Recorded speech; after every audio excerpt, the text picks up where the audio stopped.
ஆமீன். நாங்கள் இணைந்திருப்பது சங்கமம் வானொலியின் மதிய நேர ஒலிபரப்பு. இப்பொழுது டொரண்டோ நேரம் 12:30 இந்த வேளையில் எங்களுடன் ஊழியர் சகோதரி சுவிசேஷகி செல்வி ராமச்சந்திரன் அவர்கள் லண்டன் யூகேயிலிருந்து இணைந்திருக்கார்கள். பெண்களுக்கான வாலிபர்களுக்கான ஆலோசனை நேரத்திலே கத்திட்ட வார்த்தைகள் எடுத்து வந்து விதைக்க ஆயத்தமாய் வந்திருக்கிற அவரை பரிசுத்தாவியானதாமே நிரப்பி ஆசீர்வதித்து வழிநடத்துவாராக.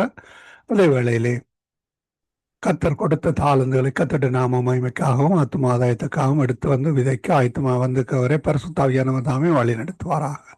கத்தர் கொடுத்த தாளந்துகளை ஆமேன்.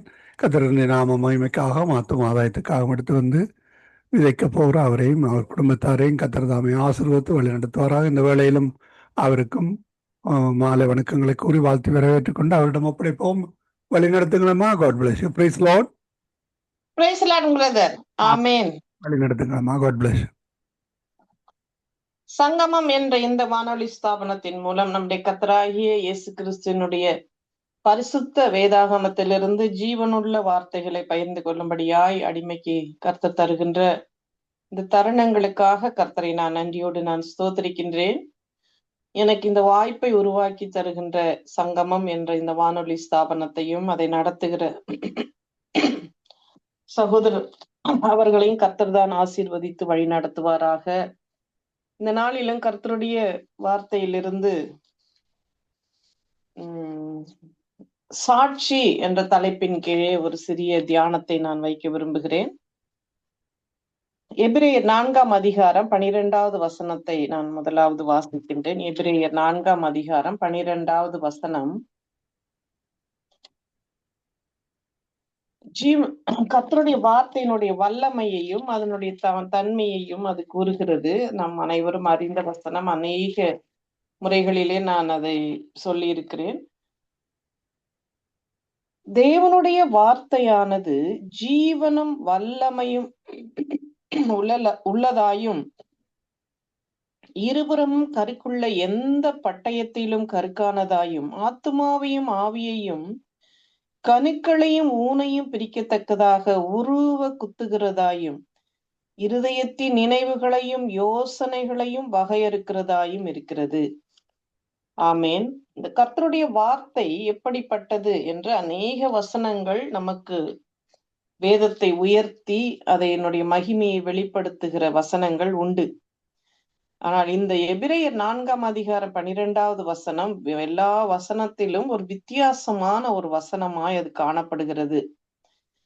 எப்படி என்றால், இந்த உலகத்திலேயே வேறு ஒரு காரியமும் வேறு ஒரு ஒன்றினாலும் ஒரு மனிதனுடைய நினைவுகளை அவனுடைய யோசனைகளை சிந்தனைகளை இருதயத்தின் அந்த நினைவுகளை வகையறுக்கிறது என்றால் பிரித்து அறிகிற ஒரு காரியத்தை செய்வதற்கு எந்த கருவியும் இல்லை. ஏதோ இந்த லை டிடெக்டர் என்று ஒரு சில இந்த கிரைம் வாட்ச் ப்ரோக்ராம்ல போடுவார்கள். நான் முன்பெல்லாம் 10-15 வருஷங்களுக்கு முன்பதாக அதிகமாக கிரைம் வாட்ச் ப்ரோக்ராமை பார்ப்பதுண்டு. எப்படியா இந்த டிடெக்டிவ்ஸ் அந்த காரியங்களை கண்டு அறிகிறார்கள் என்பதாக அப்பொழுது நான் பார்த்திருக்கிறேன். அவர்கள் அந்த கொலை செய்கிறவர்கள், திருடுகிறவர்களுடைய பொய்யை அவர்கள் கண்டுபிடிப்பதற்காக ஒரு சில மிஷின்கள் இருக்கிறது. ஆனாலும் அந்த மிஷினுக்கும் பொய் சொல்லுகிறதற்கு கண்டுபிடிக்காத கூடிய அளவிற்கு பொய் சொல்லுகிற ஜனங்களையும் இருக்கிறார்கள் என்றுதான் நிரூபமாகிறது. இந்த காரியத்திலே நாம் பார்க்கும் பொழுது வகையறுக்குகிற உருவ குத்துகிற ஒரு வல்லமை இந்த வசனத்திற்கு இருக்கிறது. எப்படி என்றால், அது இருபுறமும் கருக்குள்ளது. பேசுகிற எனக்கும் கேட்கிற உங்களுக்கும் நமக்கு இருவருக்குமே அது கருக்குள்ளது. அது ஷார்ப்பான ஒரு தன்மையுடையதாய் காணப்படுகிறது. இந்த நாளிலே செய்திகளை நாம் பார்த்திருப்போம். செய்திகள் அநேக சாட்சி இல்லாத வாழ்க்கைகளையும் அநியாயங்களையும் அக்கிரமங்களையும் கண்களின் இச்சையையும் ஜீவனத்தின் பெருமையையும் பிசாசின் காரியங்களையும் நாம் செய்திகளிலே பார்த்து கொண்டிருக்கிறோம். அநேக அறியாத காரியங்களை வெளிக்கு கொண்டு வந்திருக்கிற இச்சையான காரியங்களை, அது ஒரு மனிதனுடைய தனிப்பட்ட சாட்சி வாழ்க்கை இல்லாததை நமக்கு எடுத்து கூறுகிறது. ரோமர் 8ஆம் அதிகாரத்தினுடைய முதல் 16 வசனங்களை நான் இந்த நாளிலே நம்முடைய தியானத்திற்கு முக்கியமான வசனங்களாய் நான் கருதுகிறேன். ரோமர் புத்தகம் ஒரு விசேஷித்த புத்தகம். ரோமர் புத்தகத்திலே அநேக வசனங்கள் மிகுந்த ஆழமான சத்தியங்களை நமக்கு எடுத்து கூறுகிற ஒரு புத்தகமாய் காணப்படுகிறது. அப்போஸ்தலர் பவுல் எழுதின அனைத்து புத்தகங்களிலும் 12 புத்தகங்களை அவர் எழுதியிருக்கிறார். அதிலே இந்த ரோமர் புத்தகம்தான் மிகவும் ஆழமான சத்தியங்கள் அடங்கின ஒரு புத்தகமாய் காணப்படுகிறது என்று சொல்கிறார்கள். அது மாத்திரமல்ல, இந்த ரோமர் புத்தகத்துக்கு இந்த சொல்லோவியம் என்ற ஒரு வேதாகமத்திலே அவர்கள் இன்ட்ரோடக்ஷன்ல சொல்கிறார்கள், அது ஒரு தங்க குவியல், தங்க சுரங்கம் என்பது போல. ஏனென்றால் அவ்வளவு ஆழமான சத்தியங்களை, ஆழமான ஒரு கிறிஸ்தவ வாழ்க்கைக்கு, ஒரு கிறிஸ்தவர்களுக்கு நாம் நடக்க வேண்டிய வழியை நமக்கு போதித்து நமக்கு காட்டுகிற ஒரு அதிகாரமாய் அது காணப்படுகிறது. ரோமர் 8ஆம் அதிகாரத்திலே நாம் பார்க்கிற ஒரு காரியம், சாட்சி உள்ள ஒரு வாழ்க்கை. ஒவ்வொரு கிறிஸ்தவர்களுக்கும் ஒரு சாட்சி உள்ள வாழ்க்கை வாழ வேண்டும். நாம் தனிமையா இருக்கும் பொழுதும் அந்த சாட்சியை காத்து கொள்ள கர்த்தர் நமக்கு கிருபை தருவாராக. அதனால்தான் ரோமர் 8 நாம் பார்க்கிறோம், இந்த அவயவங்களை தேவனுக்கு நாம் ஒப்புவிக்கிறவர்களாய் காணப்பட வேண்டும். அது பிசாசின் கிரியைகளுக்கு நாம் ஒப்புவிக்காதபடி தேவனுக்கென்று இந்த பரிசுத்த அவயவங்களாய் ஒப்பு கொடுக்க வேண்டும் என்று பார்க்கிறோம். சரீரத்தின் செய்கைகளை அழிக்க நாம் கற்றுக்கொள்ள வேண்டும் என்று அநேக சத்தியங்களை இந்த ரோமர் 8ஆம் அதிகாரத்திலே நாம் பார்க்க முடியும். நான் முதலாவது உள்ள ஒரு 10-12 வசனங்களிலே காணப்படுகின்ற சத்தியத்தை நாம் தியானிக்க கர்த்தர் கிருபை செய்வாராக. முதல் 3 வசனங்களை வாசிக்கிறேன். இந்த ரோமர் 8ஆம் அதிகாரம் எப்படிப்பட்டது என்றால், நமக்கு மாம்சத்துக்குரிய ஒரு மனிதனையும் ஆவிக்குரிய மனிதனையும் வேறு பிரித்து காட்டுகிற ஒரு அதிகாரமாய் காணப்படுகிறது. இந்த நாளிலே செய்திகள் ஒரு மாம்சத்துக்குரிய மனிதர்களாய் இந்த உலகத்தை ஆளுகிற தலைவர்கள் எப்படியாய் மாம்சத்தின் கிரியைகளை அவர்கள் செய்து தங்களை கண்களின் இச்சைகளுக்கு தங்களை விற்று போட்டார்கள் என்பதை நாம் கண்கூடாக பார்க்கிறோம், கேட்கிறோம். ஆனால் தேவன் நமக்கென்று கொடுத்திருக்கிற வாழ்க்கை, இந்த பரிசுத்த வேத எழுத்துக்கள் நம்மை ரட்சிப்புக்கு ஏதுவான ஞானம் உள்ளவர்களாய் நம்மை மாற்றி, நம்மை வேறு பிரித்து, நம்ம ஆவியானவரால் முத்திரையிடப்பட்டு நாம் அவருடைய பிள்ளைகளாய் நாம் ஜீவிக்கிறோம் என்பதை நமக்கு இந்த வசனங்கள் எடுத்து கூறுகிறது. ஒரு ஆவிக்குரிய மனிதன் எதை செய்கிறான், எதை சிந்திக்கிறான், எப்படி பேசுகிறான், என்ன சொல்லுகிறான் என்பதை இந்த அதிகாரம் நமக்கு அப்படியே தூக்கி காண்பிக்கிறதாய் காணப்படுகிறது. எனவே இந்த வசனங்கள் நமக்கு ஒரு ஆழமான ஆவிக்குரிய வெளிப்பாடுகளை தருவதாக. ஆமேன். ஆவியின் மூலம் நமக்கு எப்படியா ஜீவன் உண்டாயிருக்கிறது, அந்த நித்திய நரகத்துக்கு நம்ம எப்படி வேறு பிரிக்கிறது என்பதை இந்த முதல் 3 வசனங்களிலே நாம் பார்க்கலாம். ரோமர் 8ஆம் அதிகாரம் முதல் 3 வசனங்களை வாசிக்கிறேன். ஆனபடியால் கிறிஸ்து இயேசுவுக்குட்பட்டவர்களாயிருந்து மாம்சத்தின்படி நடவாமல் ஆவியின்படியே நடக்கிறவர்களுக்கு ஆக்கினை தீர்ப்பு இல்லை. மாம்சத்தின்படி நடக்கிற மனிதர்களை நாம் எங்கேயோ கேள்விப்பட்டோம். ஆனால் இந்த நாளிலே உலக தலைவர்கள் எப்படியாய் மாம்சத்தின்படி நடந்தார்கள், எப்படி பிசாசு தந்திரமான வலையிலே அவர்களை இழுத்து போட்டிருக்கிறான் என்பதை நாம் பார்க்கிறோம். மாம்சத்தின்படி நடக்கிறவர்களுக்கு என்ன இருக்கிறது? ஆக்கினை தீர்ப்பு இருக்கிறது. அவர்களுக்கு நித்திய ஆக்கினை தீர்ப்பு இருக்கிறது. இந்த வசனத்திலே மாம்சத்தின்படி நடக்காமல் இருக்கிற ஒரு மனுஷன், அவன் ஆவிக்குரிய மனுஷன், அவனுக்கு என்னது கிடையாது? ஆக்கினை தீர்ப்பு இல்லை. இந்த ஆக்கினை தீர்ப்பில் இருந்து நம்மை மீட்டு எடுக்கும்படியாய் நம்முடைய இரட்சகர் அவர் இந்த பாவ மாம்சத்தின் சாயலாய் வெளிப்பட்டார் என்பதை நாம் அடுத்த வசனங்களிலே பார்க்கக்கூடும். கிறிஸ்து இயேசுவினாலே ஜீவனுடைய ஆவியின் பிரமாணம் என்னை பாவம் மரணம் என்பவைகளின் பிரமாணத்தின் நின்று விடுதலை ஆக்கிற்றே. இந்த நாளிலே ஒரு மனுஷனை இந்த பாவ காரியங்களிலிருந்து, இச்சையான காரியங்களிலிருந்து விடுதலை ஆக்க முடியாதபடி அவர்கள் அந்த பாவத்திற்குள்ளாய் மூழ்கி இருக்கிறதை நாம் பார்க்கிறோம். ஆனால் ஒரு மனிதன் ஆண்டவராகிய இயேசு கிறிஸ்துவினுடைய ஆவியை பெற்றவனாய், கிறிஸ்துவினுடைய ஆவியை பெற்றவனாய், கர்த்தருக்குள் எப்பொழுது அவன் தன்னுடைய சரீரத்தை பாவத்துக்கு ஒப்பு கொடுக்காதபடி பரிசுத்தத்துக்கு ஒப்பு கொடுத்திருக்கிற ஒரு மனிதனுக்குள் கிறிஸ்துவின் ஆவி உடையவனாய் அவன் வாழ்கிறான். அவனுடைய வாழ்க்கை ஒரு சாட்சியுள்ள வாழ்க்கையாய் காணப்படுகிறது. அப்படி ஆண்டவராகிய இயேசு கிறிஸ்துவினுடைய அந்த ஜீவனுடைய ஆவியின் பிரமாணத்தை பெற்ற ஒரு மனிதன் இந்த பாவம், மரணம் என்ற இந்த காரியங்களில் இருந்து விடுதலையாக்கப்படுகிறான். அவனுக்கு அந்த விடுதலை இருக்கிறது. எதை செய்ய வேண்டும், எதை செய்யக்கூடாது, எது கடவுளுக்கு விரோதமான பாவம், எது தவறு, எது பிசாசின் கிரியை, எது மாம்சத்தின் இச்சை என்பதை அறிந்து செயல்படுகிற ஒரு அறிவை ஜீவனுடைய ஆவி, கர்த்தருடைய ஆவி, கிறிஸ்து இயேசுவினுடைய இந்த ஆவி ஒரு மனிதனுக்குடைய ஆவியோடு இணைந்து அது உணர்த்துகிறது. ஆனால் கிறிஸ்துவினுடைய ஆவி உள்ளத்திலே இல்லாதவனுடைய அந்த உள்ளம் அவன் குருட்டாட்டமான அவன் வாழ்க்கையிலே அவன் வாழ்ந்து கொண்டிருக்கிறான். அந்த பாவம், மாமிசம் என்ற அந்த இச்சையினூடாய் அந்த இச்சைக்குள் அவர்கள் மூழ்கி அவர்கள் தங்களுடைய சரீரத்தையும் தங்களையும் கெடுத்து அந்த ஆக்கினை தீர்ப்புக்கு நேராக, நித்திய ஆக்கினை தீர்ப்புக்கு நேராய் அவர்கள் செல்கிறார்கள் என்பதை நாம் அறிந்து கொள்ள வேண்டும். அடுத்ததாக 3வது வசனத்தை வாசிக்கிறேன். அது எப்படி அவர்கள் அந்த பாவம் மரணத்திலிருந்து நாம் விடுதலை ஆக்கப்பட்டோம் என்பதை இந்த வசனம் நமக்கு எடுத்து கூறுகிறது. அது எப்படியெனில், மாம்சத்தினாலே பலவீனமாயிருந்த நியாய பிரமாணம் செய்யக்கூடாததை தேவனே செய்யும்படிக்கு தம்முடைய குமாரனை பாவ மாம்சத்தின் சாயலாகவும் பாவத்தை போக்கும் பலியாகவும் அனுப்பி மாம்சத்திலே பாவத்தை ஆக்கினைக்குள்ளாக தீர்த்தார். அல்லேலூயா. நமக்கு ஒரு விடுதலை உண்டு. இந்த மாம்சத்திலே நமக்கு பாவத்தை ஜெயிப்பதற்கு ஆவியானவர் உதவி செய்கிறார். நம்முடைய மனசாட்சி உதவி செய்கிறது. ரோமர் 1ஆம் அதிகாரத்தை நன்கு நாம் வாசிப்போமானால் மனசாட்சியை குறித்து எழுதப்பட்டிருக்கிறது. ஒவ்வொரு மனிதனுக்கு போக்கு சொல்ல அவனுக்கு இடம் இல்லை என்பதை திட்டமாய் தெளிவாக எழுதப்பட்டிருக்கிறது. பாருங்கள், பாவ மாமிச சாயல்.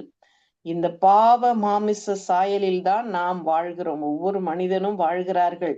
எல்லாருக்குமே இந்த பாவ மாமிசத்தை, இந்த மாமிசத்தின் இச்சைகளை மேற்கொள்ள வேண்டிய நேரங்கள், காலங்கள், சமயங்கள், சந்தர்ப்பங்கள் இருக்கிறது. எல்லா சூழ்நிலைகளிலும் நாம் தேவனுக்கு பயந்தவர்களா யோசேப்பை போல பாவத்தை உதறி தள்ள நாம் அறிந்திருந்தால் மாத்திரமே இந்த பாவ மாமிச சாயலில் இருந்து நாம் தப்பித்து கொள்ள கர்த்தர் நமக்கு கிரியை செய்கிறார். நான் அநேக வருஷங்களுக்கு முன்பதாய்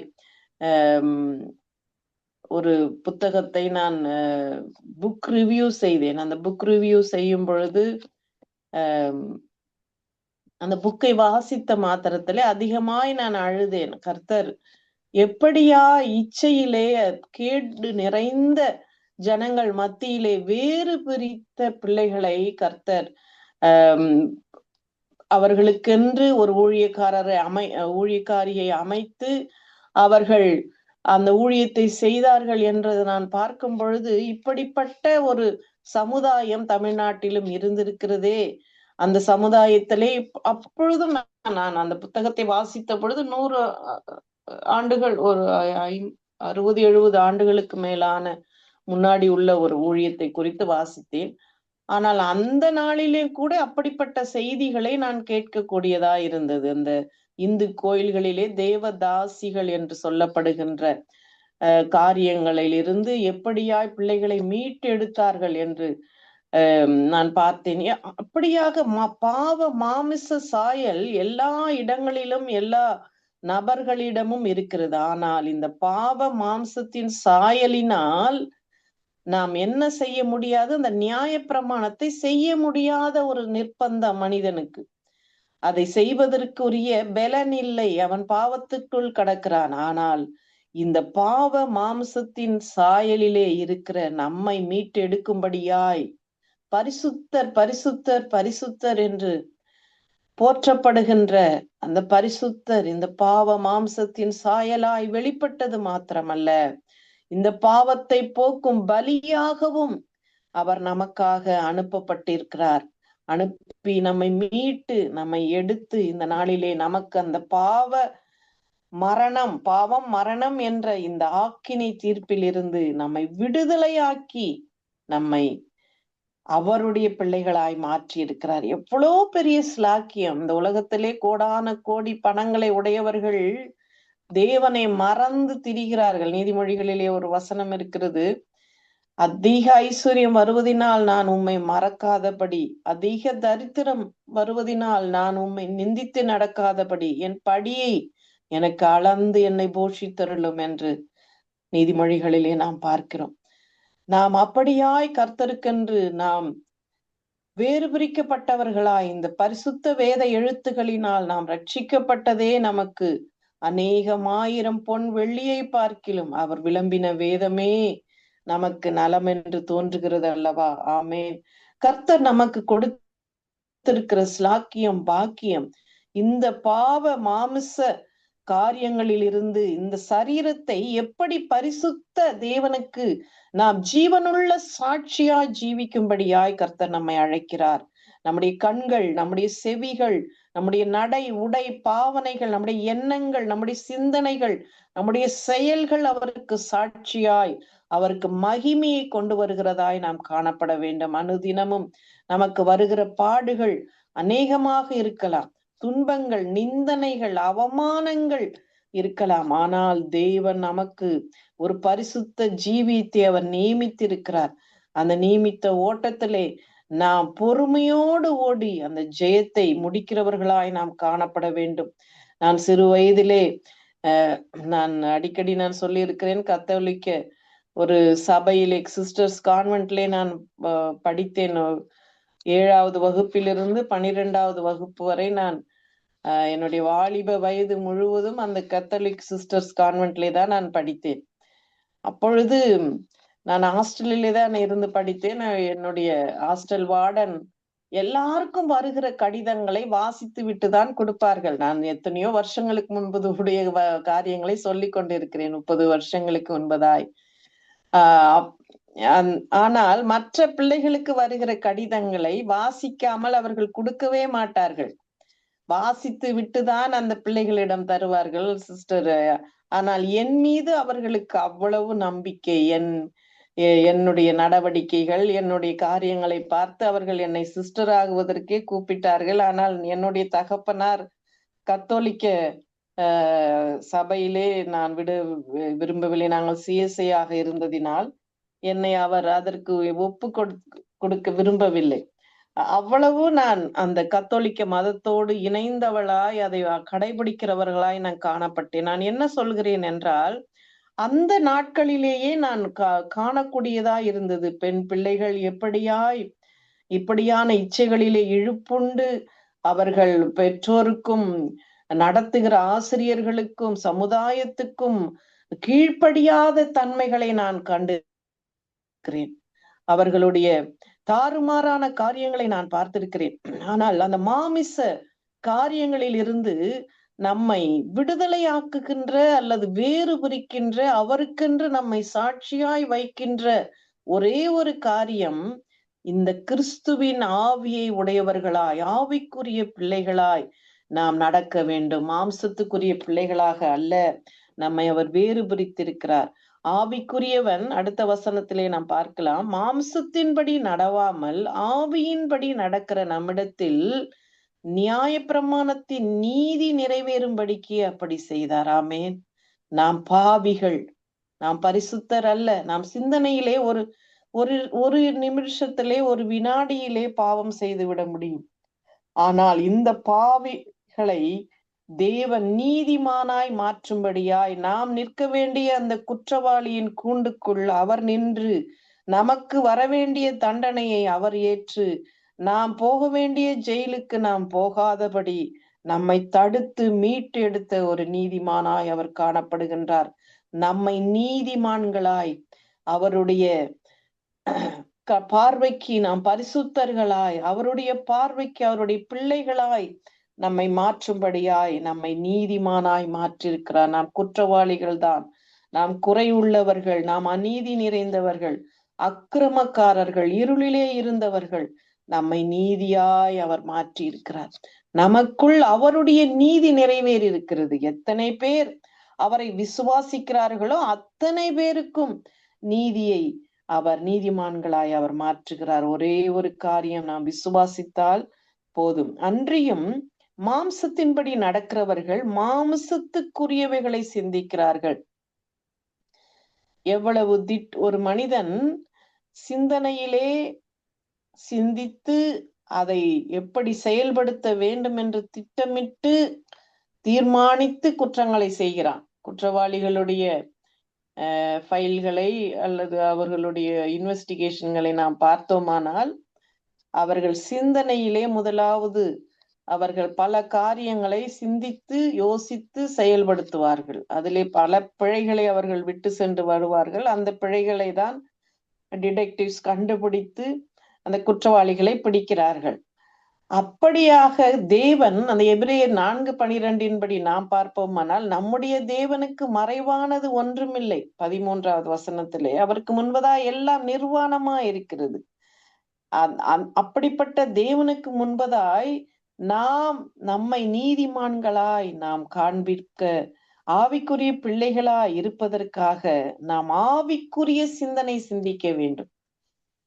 மாம்சத்துக்குரியவன் மாமிச சிந்தனை மரணம், பாவம் என்ற அதற்கு நேராய் அவர்களை கொண்டு செல்கிறது. ஆனால் ஆவியின் சிந்தனை நம்மை எங்கு கொண்டு செல்கிறது? நித்திய ஜீவனுக்கு நேராய் நம்மை அந்த நித்திய ஆக்கினையில் இருந்து தப்பித்து கொள்ளும்படியான பாக்கியத்தை கர்த்தர் நமக்கு அளிக்கிறார். ஆமேன். ஆவியின் சிந்தனை, இந்த ஆவியின் சிந்தனை ஆவிக்குரிய நமக்கு ஒரு சரீரத்தை ஒரு நாள் அவருடைய வருகையிலே தருவதற்கு நமக்கு அது உதவுகிறதாய் நாம் ஆவிக்குரிய மனிதர்களாய் ஜீவிக்க, சாட்சியுடைய ஒரு ஜீவியத்தை ஜீவிக்க கர்த்தர் கிரியை செய்கிறார். எதை நீ பேச வேண்டும், எங்கு நீ போக வேண்டும், எங்கு உட்கார வேண்டும். பாவிகளுடைய வழியிலே நீ உட்காராதே என்று சங்கீதம் 1 சொல்லப்பட்டிருக்கிறது. ஆனால் கிறிஸ்துவை மறந்த ஜனங்கள் மாம்சத்துக்குரியவர்களாய் அவர்கள் நடக்கிறார்கள். பிசாசினுடைய சகல கிரியைகளையும் செய்கிற இந்த மாம்சத்துக்குட்பட்டவர்களை நாம் பார்க்கிறோம். ஆனால் ஆவிக்குரிய பிள்ளைகளாய் நம்மை தேவன் அழைத்திருக்கிறார். இந்த ஆவியின் சிந்தனை தான் ஒருவனை தேவனுக்கு நேராய் இந்த சரீரத்தை தேவனுடைய ஆலயமாய் மாற்றுகிறது.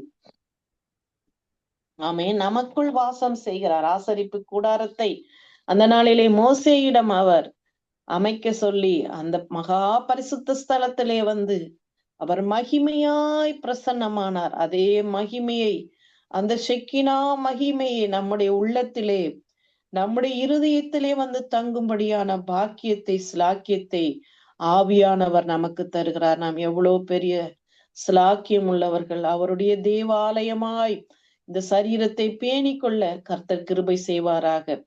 மாமிச சிந்தை மரணம், ஆவியின் சிந்தையோ ஜீவனம், சமாதானம். இந்த நாளிலே நமக்கு நித்திய ஜீவனை கொடுக்கின்ற நமக்கு நம்முடைய ஆண்டவராகிய இயேசு கிறிஸ்து நமக்கு இந்த மாமிச சிந்தனையிலிருந்து விடுதலை தர வேண்டும்.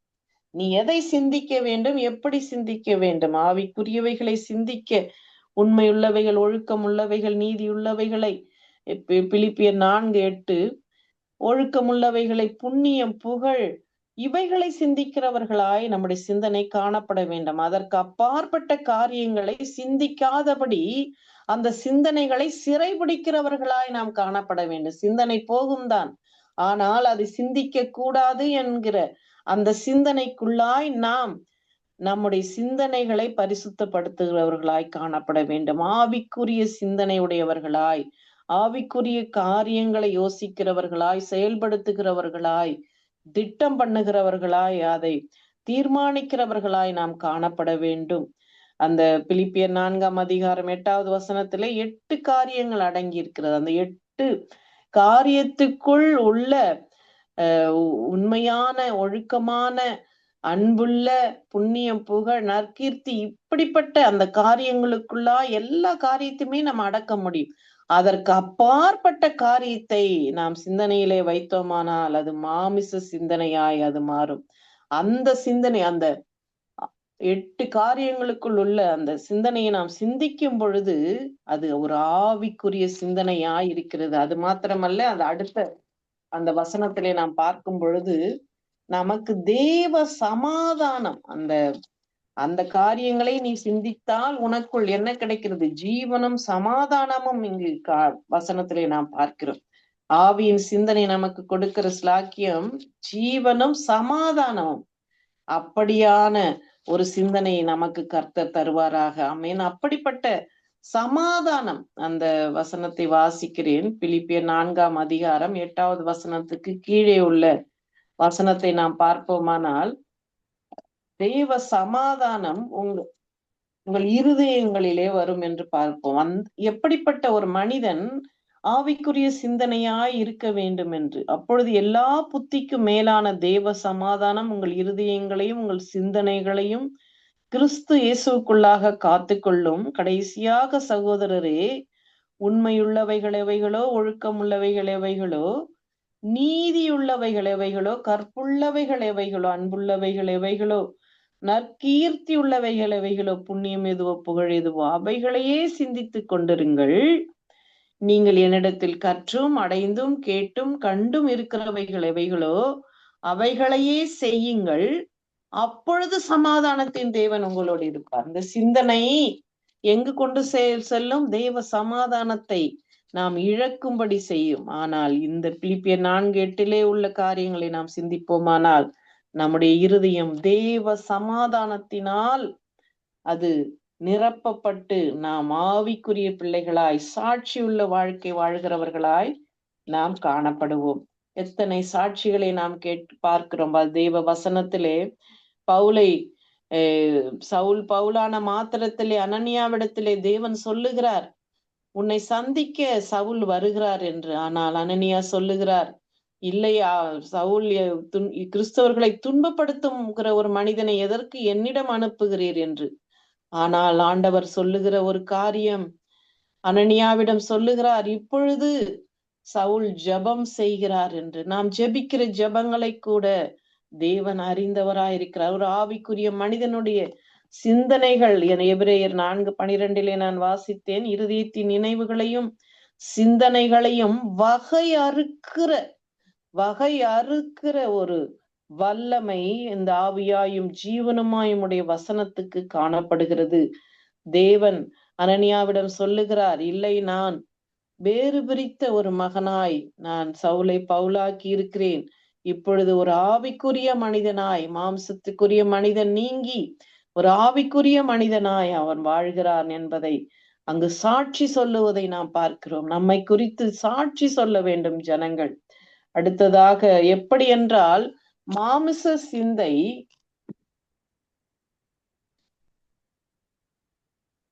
மரணம் என்று பார்த்தோம். எப்படி என்றால், மாம்ச சிந்தை தேவனுக்கு விரோதமான பகை. அது தேவனுடைய நியாயப்பிரமாணத்துக்கு கீழ்ப்படிய கூடாமலும் இருக்கிறது. மாம்சத்துக்குட்பட்டவர்கள் தேவனுக்கு பிரியமா இருக்க மாட்டார்கள்.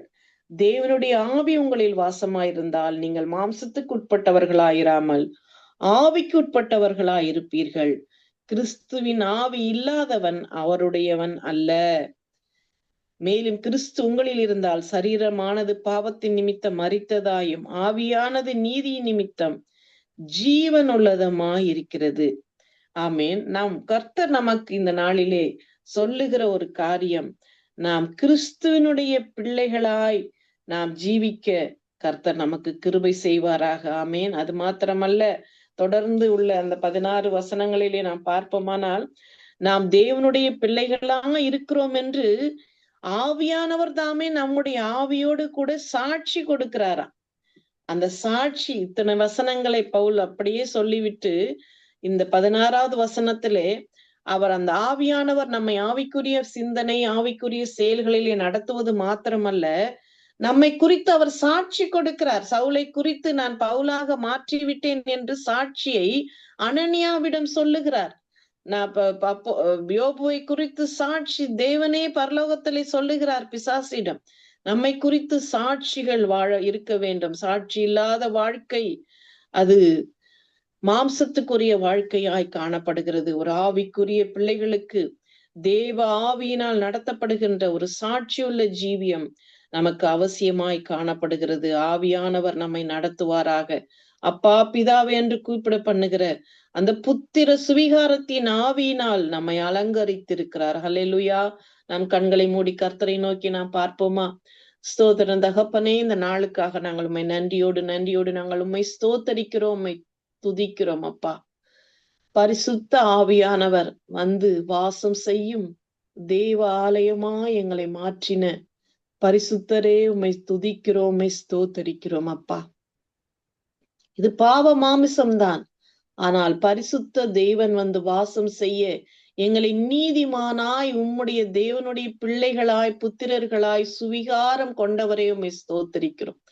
எங்களுக்கு பரிசுத்த ஆவியின் முத்திரையை இட்டவரையும் ஸ்தோத்தரிக்கிறோம். அதை ஒருவனும் தொட முடியாது என்று எங்களை வேறு பிரித்தவரையும் ஸ்தோத்தரிக்கிறோம். உடைய இரத்தத்தினால் எங்களை மீட்டெடுத்த விலையேற பெற்ற இரத்தத்துக்கு உமக்கு ஸ்தோத்திரம். எங்களை விலை கொடுத்து வாங்கின இரத்தத்துக்கு உமக்கு ஸ்தோத்திரம், ஸ்தோத்திரம், ஸ்தோத்திரம். அப்பா, எங்களை வேறு பிரித்திரப்பா. இந்த உலகம் மாயை, மாயை, மாயை. இந்த மாயையான உலகத்திலிருந்து எங்களை அப்பா வேறு பிரித்து உம்முடைய பிரசன்னமும் உம்முடைய வசனமும் எங்களை தாங்கிக் கொள்ள, எங்களை பாதுகாத்து கொள்ள, எங்களை ரட்சிப்புக்கு நேராய் நடத்த, எங்களை உமக்கு சாட்சியாய் ஜீவிக்க, உமக்கு சாட்சி பகர எங்களை வேறு பிரித்த தயவு இரக்கங்களுக்காக உமக்கு நன்றி.